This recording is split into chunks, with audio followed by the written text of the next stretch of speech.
Father D'Souza, General D'Souza, ladies and gentlemen, I'm here under false pretenses. I must be the only one here who has never been into a college. General D'Souza has told you all about me. I'm most appreciative of his kind words. My only regret is that my wife wasn't here to hear them. She would have treated me with greater respect. And when I say I'm uneducated, I really mean it. I must be the only member of my family who isn't a graduate. I managed to do my inter-science. I got a 3rd division, mushkil se. Anyway, it's nice being in this hall with all the academics and all the educated people. And I take this opportunity of inaugurating your Silver Jubilee series on leadership. I don't know what one does for inauguration, but may I say that I have inaugurated the thing.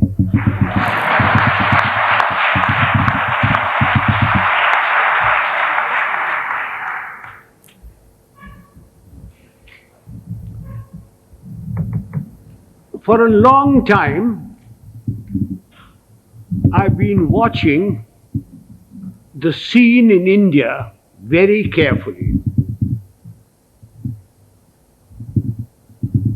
Wherever I go, whenever I pick up a newspaper, I find there are shortages. There's a shortage of fuel, there's a shortage of food, there is a shortage of foreign exchange, there is a shortage of housing, shortage of schools, colleges, everywhere. And everybody talks about these shortages. But the one shortage which is responsible for all these shortages is generally glossed over, which is the shortage of leadership.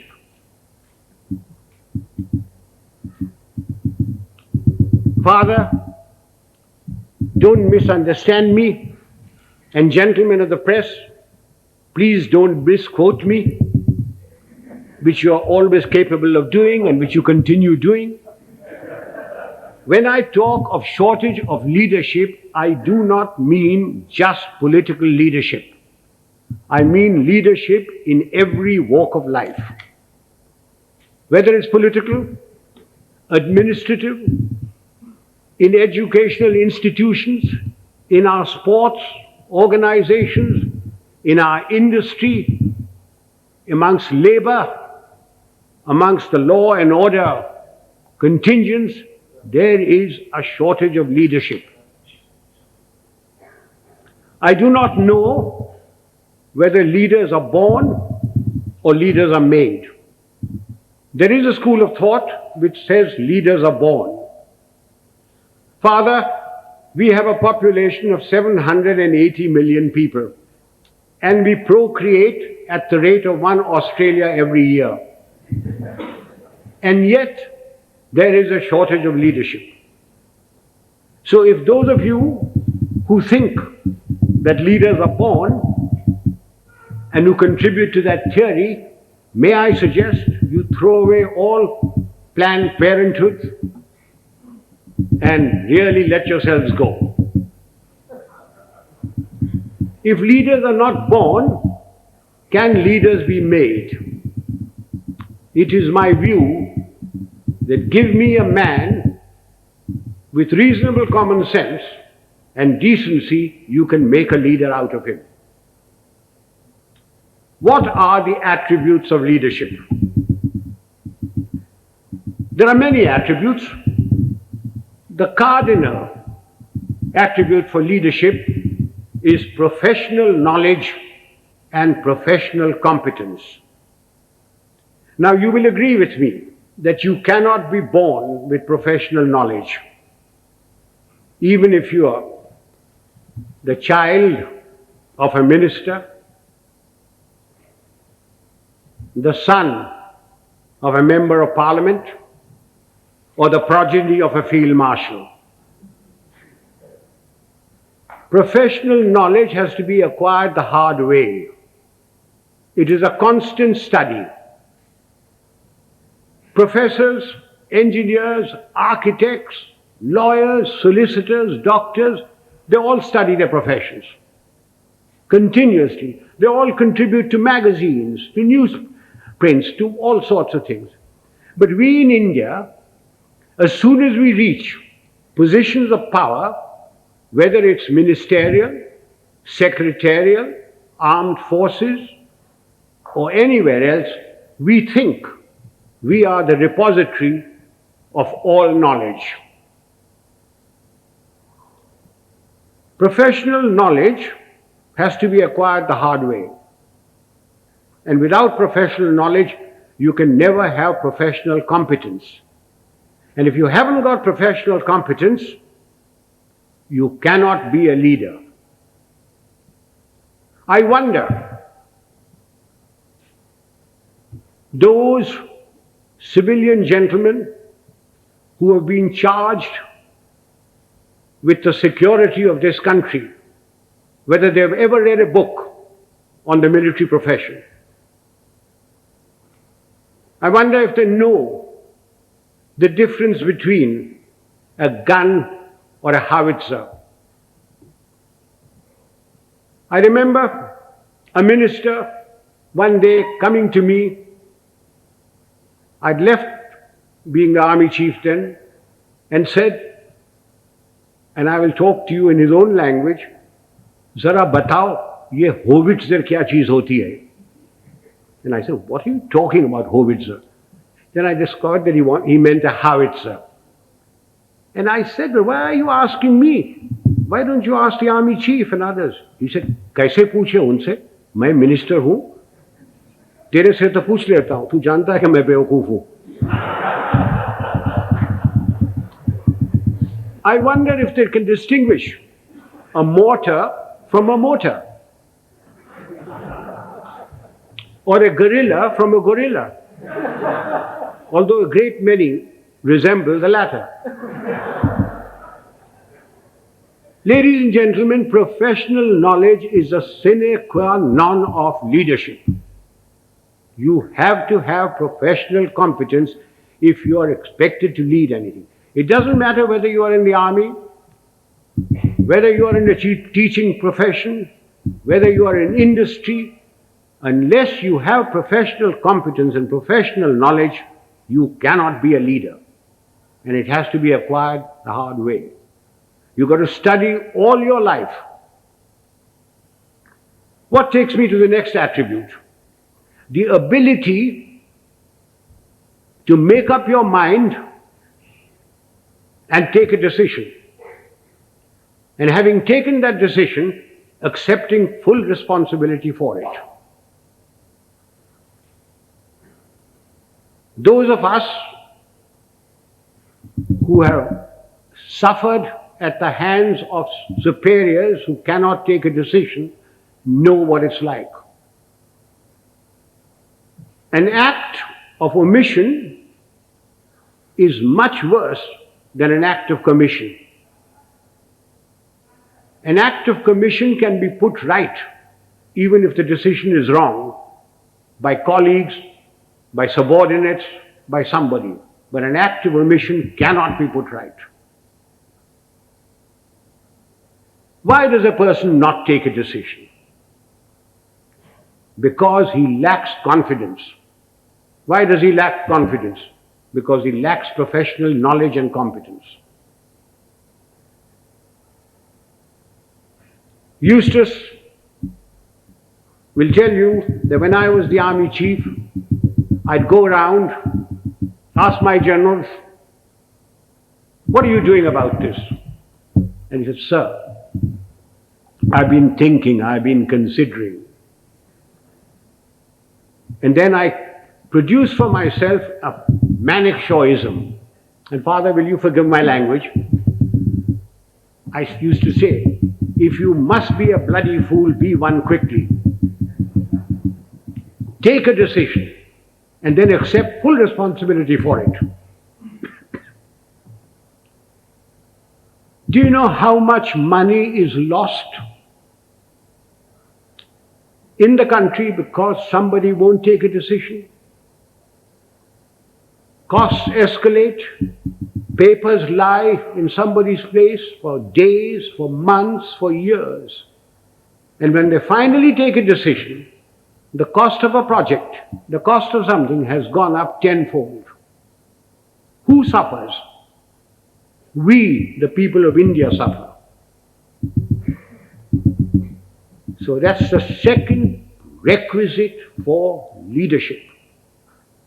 The ability to make up one's mind, take a decision, and then stand by it. Don't pass the buck on to your subordinate. It's your decision. What comes next? Absolute justice and impartiality. Those of us who have dealt with masses of men, and I've dealt with over 1 million men in my time, know the value of this. Absolute justice and impartiality. No man likes being punished, and yet men will accept punishment if they know that everybody who commits that sort of a crime gets the same sort of punishment. They will take it stoically. They may not like it, they may not like you, but they will respect you. No man likes being superseded, and yet people will accept supersession if they know that it's been done fairly and they've been superseded by somebody who is better than them. But not because he happens to be a minister's son or related to Father D'Souza or the field marshal's wife's current boyfriend. Men will accept supersession. They may not like it, but they will do it. Now, ladies and gentlemen, this is very, very important in our country. We have tremendous pressures. We have large families. We have fathers, mothers, uncles, aunts, nephews, nieces, their fathers, mothers, etc. We have pressures from them. We have pressures from members of parliament. We have pressures from all sorts of people. And we lack the courage to withstand that pressure. This is very important for us in India. And that takes me to the next attribute: moral and physical courage. I do not know which is more important, moral courage or physical courage. Were I talking to a lot of soldiers, I would lay emphasis on physical courage. But since I'm only talking to a handful of soldiers, and mostly civilians, I will lay emphasis on moral courage. What is moral courage? Moral courage is the ability to distinguish right from wrong. And having distinguished that, you must have the courage to stand up and say your piece, irrespective of what your superior thinks, irrespective of your colleagues, irrespective of your subordinates. You must have the courage to say so. A yes man is a horrible man. He must be shunned. He is a disgrace. He may rise very high. He may become a minister. He may become a field marshal. But he will never, never become a leader. He will be used by his superiors. He will be disliked by his colleagues, and his subordinates have no respect for them. Moral courage is essential. Now, since you wanted to know Some examples of moral courage from my past. I will give you a little story. In 1970, when General Yahya Khan put all the pressure on East Pakistan as it was then, and refugees started coming to India, there was a cabinet meeting. I remember the date very well, 28th of April. I was summoned. I had a very strong Prime Minister and Mrs. Gandhi, who ranted and raved at me, said, "What are you doing about it? I've got so many refugees. The Chief Minister of Bengal has just sent me a telegram. The Chief Minister of Tripura has done this. The Chief Minister of Assam is writing that there are more Bengalis there than their own population. What are you doing about it?" And I said, "Nothing. Got nothing to do with me." And she said, "I want you to go in and take action." And I said, "Do you know what that means, Prime Minister?" And she said, "No." I said, "It means war." And she said, "I don't mind if there's war." So I said, "May I please quote from the Bible, the first book, the first chapter, the first verse? God said, 'Let there be light,' and there was light. And you say, 'Let there be war,' there was war. Are you ready?" I'm not ready. I'm not prepared. It is not the right time to go in. The monsoon will break very shortly, and the whole of East Pakistan will be a swamp. I will not be able to operate. The Air Force will not be able to operate. April is a month when we glean the harvest. And the agriculture minister was Mr. Fakhruddin Ali Ahmed. And I said, "I will require every railway wagon, I will require every train, I will require all the road space to move my troops. And you will not be able to move your harvest. And then if there is a famine, don't blame me." And I said, the passes in the Himalayas start opening now, the snow melts. And then if the Chinese give us an ultimatum, I will have to fight on two fronts. And then the External Affairs Minister, a Khalsa, Sardar Swaran Singh, said, "Do you think China will give ultimatum?" And I said, "You are the foreign minister, you tell me." And then my own minister, Jagjeevan Ram, who couldn't call me Sam, he used to call me Sham.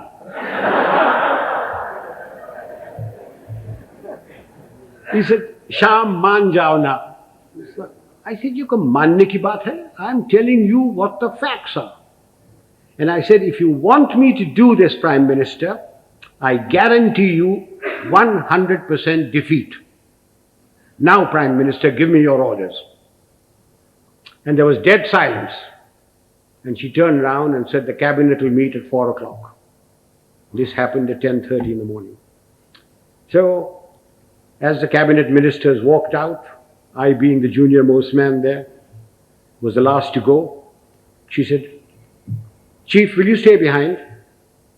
So I shut the door and I said, "Prime Minister, before you speak, do you wish me to send in my resignation on grounds of health, mental or physical?" I said, "Oh, sit down." He said, "Everything you told me correct?" I said, "It's my job to fight. It's my job to tell you. If your father in 1962 had me as his commander-in-chief, the country would not have been disgraced. The army would not have been beaten. But the army chief did not have moral courage of turning around and telling him he wasn't ready." So she said, "All right, you know what I want?" And I said, "Yes, I know what you want. And I must be allowed to do it my own way." And she said, "All right, you know what I want." So, ladies and gentlemen, there's a very thin line between becoming a field marshal and being dismissed. I just gave you an illustration of moral courage. Of course, I didn't worry very much because my wife had money. If I'd gone, she would have looked after. She would have looked after me. So much for moral courage. Now I come to physical courage. Fear is a natural phenomenon like hunger and sex. Anyone who says he is not frightened is a liar, except perhaps the Gorkha. Everyone is frightened. It is one thing to be frightened and quite another to show fear. It's when your knees are knocking and your teeth are chattering and you're about to make your own geography. That's when the real leader comes out. If once you show fear in front of men that you may be commanding, it doesn't matter whether they're soldiers, they're clerks, they're labor, there are students. Once you show fear, you should quit. Now again, General D'Souza said, I must give some examples from my own life. This was in Burma in 1942. I was commanding a Sikh company, big tough chaps, very fond of them. I had a man called Sohan Singh, big man, stood about 6'4". He had been promoted many times to Lance Naik, to Naik, and every time, because he was a Badmash, he was broken. We'd had lots of casualties and we had to make promotions. So we had a promotion conference with the commanding officer, and Sohan Singh's name came up and I said, no use making him, he'll be broken tomorrow. So he was passed over. The conference finished, names were published. I came back to my Basha where my company was in the jungle, and I found my senior Subedar Balwant Singh terribly worried. And he said, Saab, Sohan Singh ko kaid kar diya. I said, क्यों क्या हुआ? उसने बोला कि आज आपको साहब गोली मारेगा. I said, oh, अच्छा, पेशी होगा. So a stool was put in, a table was put there, and Sohan Singh was marched up in front of me.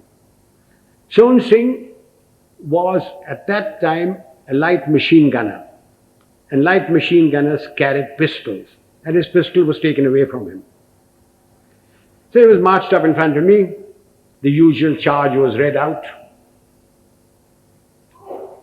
And I said, Sohan Singh, क्या बात है? साहब गलती हो गया. So I said, तुमने बोला कि तू हमको गोली मारेगा. So I picked up the pistol, loaded it, walked up to him, handed the pistol to him. I said, तेरा दिल है मारने का, मारो. And he said, नहीं साहब गलती हो गया. So I gave him a tight slap. I said, case dismissed, जाओ भागो. I went off to the mess, had my dinner, came back, and everybody in the company was very worried. And the Subedar Sahab, Balwant Singh said, नहीं साहब आज रात आपको गोली मारेगा. So I shouted out, Sohan Singh किधर है? Sohan Singh came along. I said, Sohan Singh, आज रात मेरा बाशा पर तुम सेंट्री होगा, और कल सुबह 5 बजे 1 मग्गा चाह और 1 मग्गा गर्म पानी दाढ़ी बनाने के लिए. कोई शक? बेशक, भागो. And I went in there. I was woken up in the morning by Sohan Singh with a mug of tea and a mug of hot water. And he followed me like a lamb throughout the conflict. Now, ladies and gentlemen, if you think I wasn't frightened, you are mistaken. I was terrified. But if I hadn't done that, and put Sohan Singh in the clink or something like that, everybody would have said, Dekha, hamara saab darta hai. Just an example of this. How often during riots and all that, some young sergeant with nothing but a little stick in his hand has walked in and quelled everything by showing courage. So physical courage is essential to leadership. You needn't be foolhardy like I was. I was very young. I don't know whether I do it today. But physical courage is essential. That takes me to the other attribute, loyalty.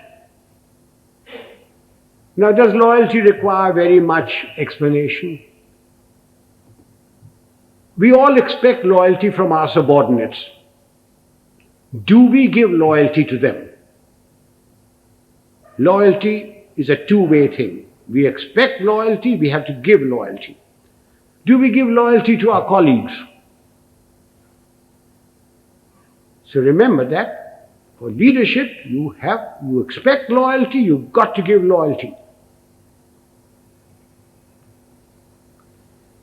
Time is running short. There are other attributes. Remember, leadership is nothing else but management of men and resources. Management of men.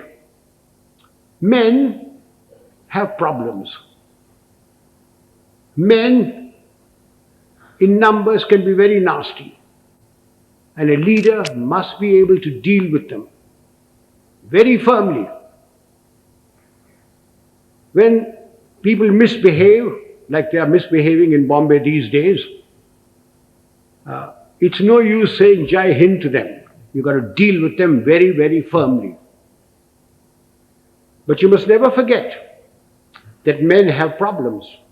They have human problems. They have problems of debt, of family problems. They get easily despondent. And therefore, the leader must have a human touch. He must have a sense of humor to get them out of their despondency. He must have the gift of the gab. Unfortunately, our leaders have the gift of the gab, but they have no sense of humor. Further, men and women, generally speaking, like their leader to be a bit of a man, a bit of a lad. Take examples from history. Julius Caesar. Julius Caesar, you will agree, he was a great leader. When he came to Rome, the senators used to lock up their wives. Take Napoleon. He had his Josephine and Marie Antoinette and Georgette and Paulette and any number of things. And you will agree he was a great leader. Take the Duke of Wellington. The night before the Battle of Waterloo, in his chambers there were more women of luscious proportions than staff officers. And he was a great leader. Do you know, sir, a thought has just struck me. All these three people that I've talked about had one thing in common. They all had long noses.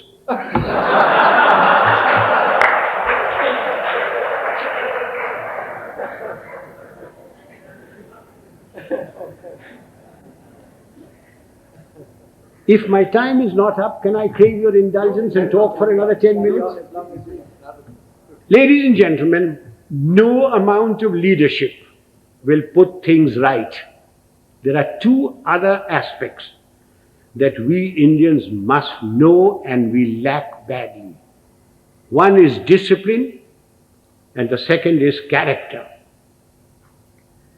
What is discipline? Discipline is a code of conduct for decent living in society one with the other. Who lays down this code of conduct? Not the Prime Minister, not Parliament. Of course, it's laid down in the Army Act. But I'm not trying to impose the Army Act on you. This code of conduct has come to us from father to son, from mother to daughter, from times immemorial. It's in the Bible, it's in the Gita, it's in the words of Nanak, in the sayings of Muhammad and Buddha. It's all come down. It's been refined as cultures have changed. Again, let me illustrate this by example.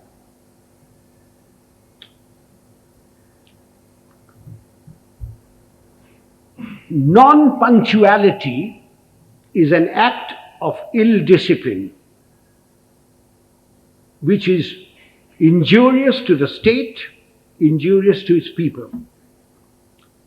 Some time ago, sir, I was invited to an university, as also my wife, unlike today.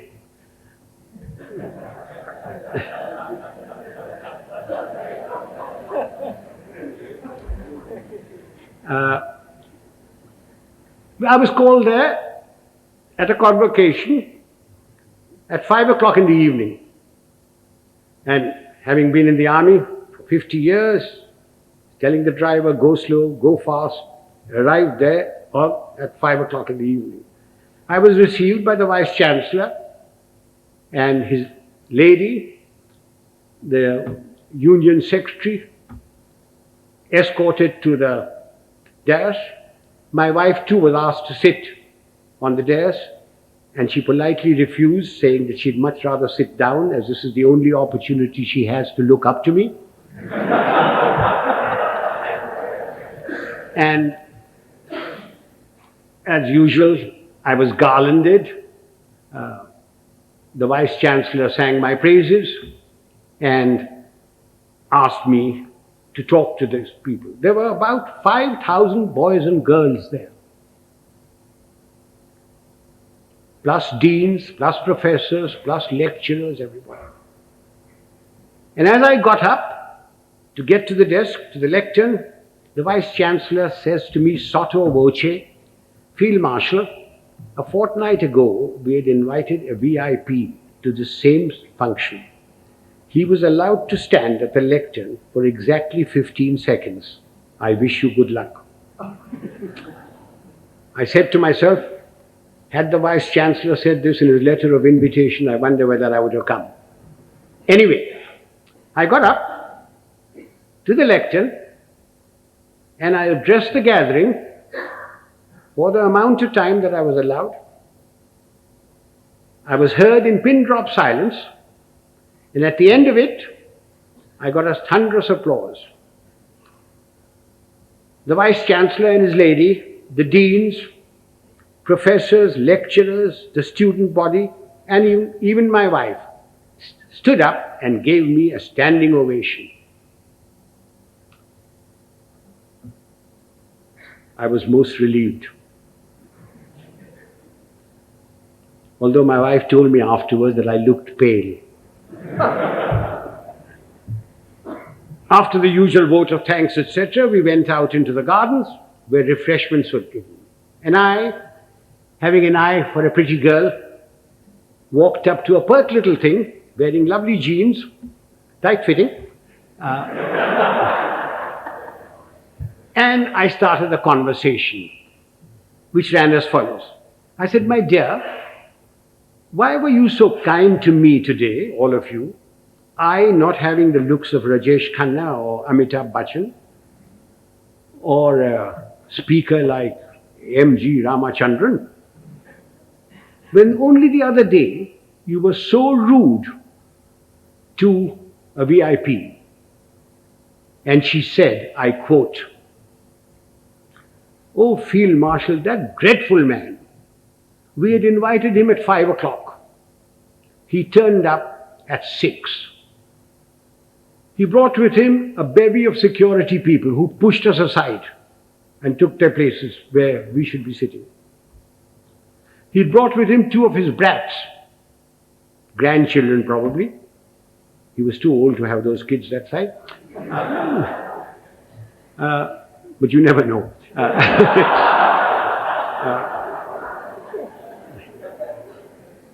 He was received by the Vice Chancellor and lady. He was the Union President garlanded him, and he demanded garlands for his 2 brats.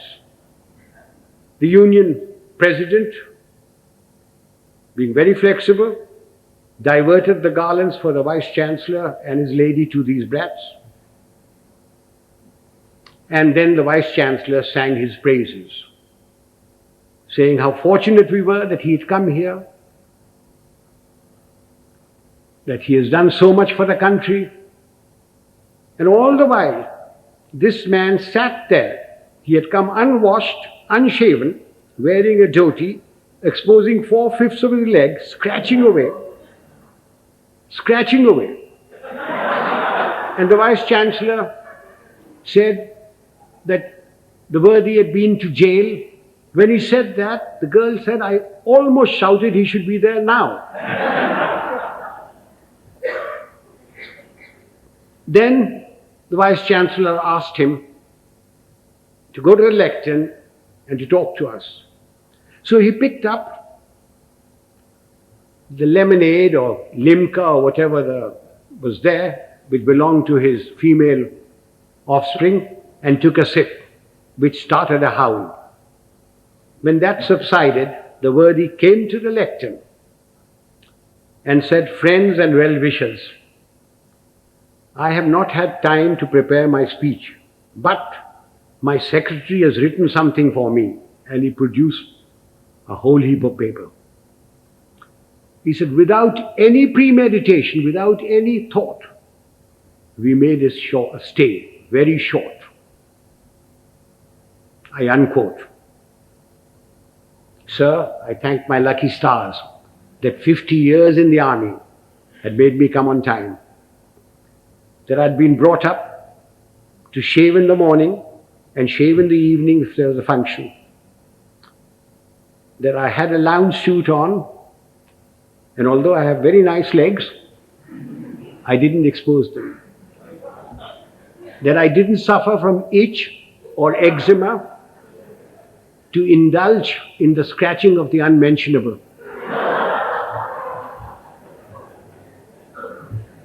Now do you see what I mean by ill discipline? Had the worthy come on time, according to the program, talked to the people and given them advice, can you imagine what a lot of good it would have done? Instead of that, his act of ill discipline produced more ill discipline. Now, this is not a matter to be laughed at and forgotten. We people in India are terribly ill disciplined. We think because we've got freedom that we can do what we like. I do not stop you from criticizing, to standing up for your rights. I think it's your duty to do it. But what I abhor are the acts that we've gone into because we've got freedom. Why do we have to spit pan all over? Why do we have to write on doors and things? Why do we have to keep staircases dirty and filthy? Why do we have to throw garbage in somebody else's compound? These are all acts of ill discipline. It is because of these acts of ill discipline that you have corruption, you have smuggling, you have all sorts of things. Even animals in Tanzania are better disciplined. I went there 4 years ago and I saw lions, lionesses, zebras, etc. They were all so disciplined. If the lion wanted to do his stuff, he went behind cover. He didn't spit. I came back from Tanzania. I arrived at Bombay airport. I cleared my baggage, and as I was walking out, there was a big, fat slob of a man who squirted damn pan on my trousers. And when I gave him a tight kick, he was most indignant. He didn't think he'd done any wrong. Why? Why do we tolerate it? So much for discipline. So everybody's been extremely well disciplined so far. Will you give me your indulgence for just another few minutes? I said character. By character, I don't mean the sort of thing which the father will preach to you. Of course you must be honest. Of course you must be truthful. Of course you mustn't covet thy neighbor's wife. Not when father is listening. Of course you mustn't. All that is part of character. But I mean something bigger. It's knowing yourself. Knowing what you really are. Unfortunately, we lack that sort of character. And what little we have is denuded by our fans, by the sycophants around us, by the hangers-on. Again, let me illustrate this by an example. Some years ago, Hollywood produced a picture of the great violinist and composer Paganini. And they got a very handsome actor, tall, good actor, who had some knowledge of the violin to take the part of Paganini. And he was drilled to perfection, so that when that little cadenza was played and screened, the critics raved over it. Raved at the movement of his fingers and of his bow. And this man's fans, sycophants, hangers-on, went on telling him that he was greater than Menuhin, greater than Heifetz, greater than Chrysler. And the man started believing it. And it took 8 months in a psychiatric home to rid him of this delusion. Do you know, sir, after the 1971 conflict, my fans, my hangers-on, the sycophants around me kept telling me, "Sir, you are the greatest general the century has produced. You are better than Rommel. You are better than Guderian. Auchinleck was nothing." And just as I was beginning to believe it, the Prime Minister created me Field Marshal and sent me off to the Nilgiris. And a hard-headed, no-nonsense wife deprived one more inmate of a psychiatric home. I thank you, sir.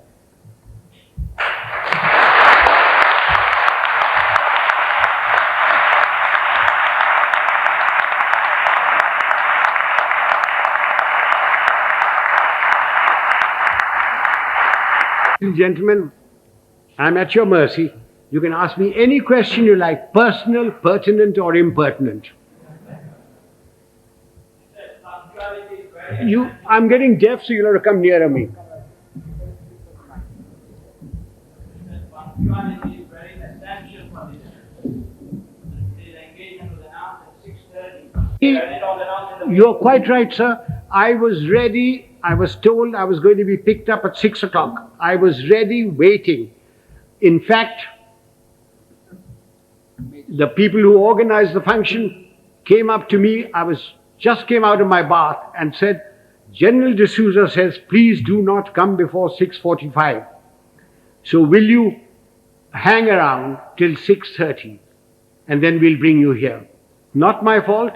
I was there absolutely on time. Please blame General D'Souza. And he had a reason that everybody works till 6 o'clock. Traffic is also there, and therefore he decided it was going to be 6:45.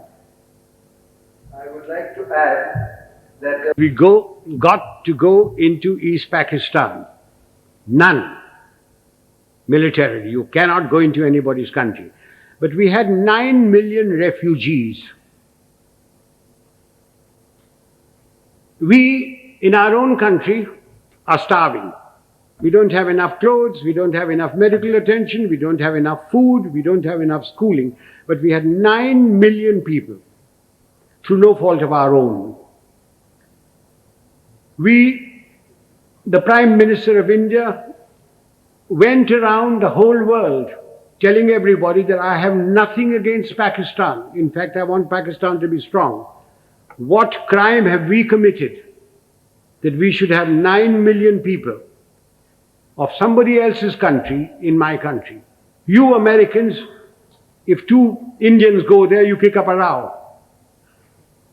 You, the French, won't accept anybody coming in. The British don't. Why are you asking me to keep 9 million men? Yahya Khan is your friend, not mine. Please persuade him to take these people back or create conditions so that they go back. If you don't, then I shall have no recourse but to ask, I was a general then, General Manekshaw, to create those conditions. Now, we had no intention, no desire to go there. All we wanted was these people to go back. And they would never go back so long as the Pakistan army was doing what it was in East Pakistan. I certainly spoke about it. I understood the problem as a soldier and also as an Indian. Now, you asked me about Sri Lanka. The number of refugees that have come in, very small. In fact, they don't want to go back. They're being pushed back. If 2 million camels had come in, perhaps we would have had to take some action. Have I answered that question? Would the young lady stand up? Let me look at her. Don't be shy. Oh, thank you, dear. What steps are taken from the moment this is leadership has been our profession for thousands of years. For thousands of years. The army has provided the leadership. From the moment the man joins, he comes into an environment of discipline and somebody who is his leader there, and he learns. We don't have courses for leadership. It is by example. If the general officer commanding in chief comes unshaven, you don't expect the others to be shaven, to shave. But because he is shaven, properly washed, properly clothed, everybody else is. If the general officer or the colonel takes bribes, then you don't expect his people not to take bribes. But he doesn't take bribes. Now you ask me, why doesn't he take bribes? Everybody else in India does. And the answer is very simple. It's environment and also fear. If I gave an order and one man disobeyed it, he could be tried by court-martial and given 2 years imprisonment. If 2 men disobeyed my orders, it is considered as mutiny. He is tried by general court-martial, and given 14 years imprisonment. But in civil life, who cares? The policeman takes a bribe. The inspector takes a bribe. Somebody disobeys orders, what happens? You suspend him. He gets a writ petition by paying 25 rupees to any wakil. His case drags on. Eventually he is reinstated, probably gets promotion. But in the case of the army, there's environment from the moment he joins, plus fear. There is great fear.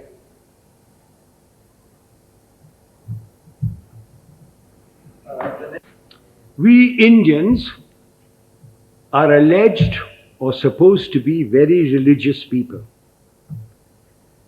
If you read your own religious book, whether it be the Bible or the Gita or the Granth Sahib or the Quran, you automatically have discipline, self-discipline. From your childhood, if your parents are doing their duty, you get discipline into you. If you have any pride in yourself, you have discipline in you. So, talking of self-discipline, there it is. The Roman Catholic Church has done a great deal, for bringing discipline into the world. It has erred at times, but it has done a great deal for bringing self-discipline. One of the things is the confession. That has brought a great deal of self-discipline in people. You can confess to yourself. When you go to bed at night, when you say your prayers, confess to yourself what wrong you have done. Otherwise, I can't give you any answer for self-discipline. Yes, sir. As Yes.